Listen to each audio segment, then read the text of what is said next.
So, ayun. Pupunta tayo dun sa lupa sa may papuntang Ayaas. So, ayan, si nanay. may dala na agad na paso. Nakahingi na. Ayun, no. Pakwento-kwento lang, sabay dampot. Yeah. Ay, pwede na. Ayan, so, ito, may nakuha na tayo na seedlings.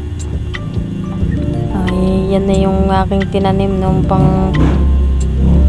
yung medyo katatapos lang pandemic. Yeah, sama natin si Uno, tapos ayan si tatay. Yeah, vloggeristic din yan. So dito nga palang bahay namin sa tapat ng Napocor, sa talyer ni Daniel. So yan, si Uno papahangin pa. So yan, liliko na tayo dito sa may papuntang Bukid Ayaas. So dito nga pala yung Bukid Ayaas. Yan, dire-diretso lang yan, pero dinilang kami sa may bungad. Yan, so maliit lang ang daan dito, kaya yan, tabing-tabi ang parking. So ang nabiling lupa ni nanay ay doon sa pagitnang iyon. Ari ay dati daw itong palayan ay tiningga na, ay ayan, binenta. So ayan, ang gilas ni Uno para mong asong askal. Yan, paturo-turo pa sa tatay, sabi, lahat ng nakikita mong iyan, hindi yan sa atin. Yan din, si nanay naturo-turo pa. So yun, tinuturo ni tatay kung hanggang saan ba yung hangganan ng aming lupa. Ano, kwento-kwento pa. Kasi daw nung bata pa gusto niya magkaniyugan. Ay, ayan, nakapagpundar ng 4 na puno. Nakapagpundar ng 4 na puno. Yeah, papakitang gilas pang may rayumaw. Yeah, kung umakyat naman.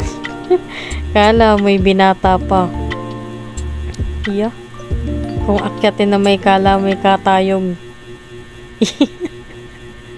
Ayan, nakakuha na ng isa.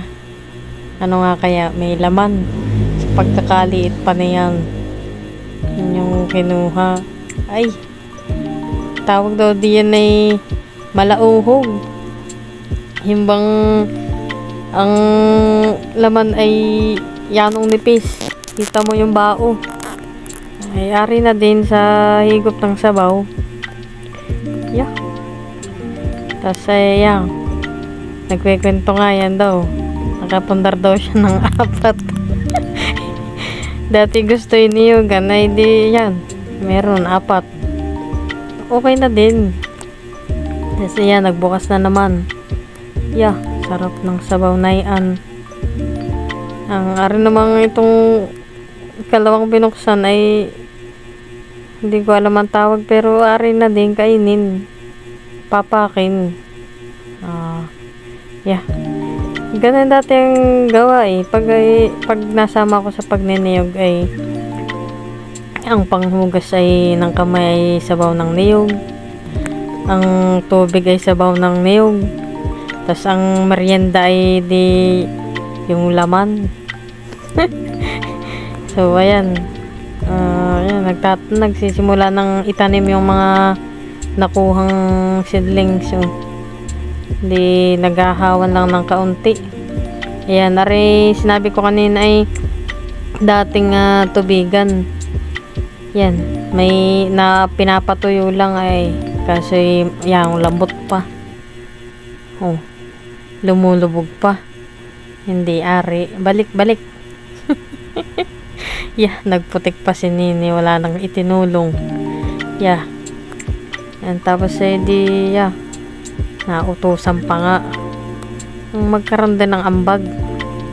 Yeah, tatanggalin lang itong mga balatan ng niyog. Katatapos lang siguro magniyog din niya yun. Pero yan ang liliit nung tapos yan, hinagis ko muna si Unot, di kung may ahas ay di siya muna ang una, sabay ako iuupo. Ay, sarap.